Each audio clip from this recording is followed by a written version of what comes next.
How to make gazpacho.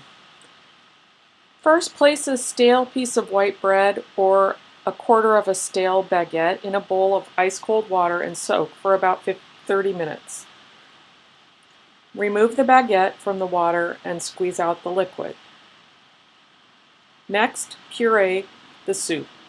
Combine the fresh, ripe tomatoes, cucumber, red pepper, garlic, cumin, cherry vinegar in a blender. Puree until smooth. Then add the baguette and the olive oil and blend until the gazpacho reaches your desired consistency. Next, taste and season with salt and pepper and adjust by adding more sherry vinegar or cumin as needed. Refrigerate for 4 hours or until completely chilled. Serve the soup nice and cold with a drizzle of olive oil and your favorite garnishes. Raise your glass and say, Viva España!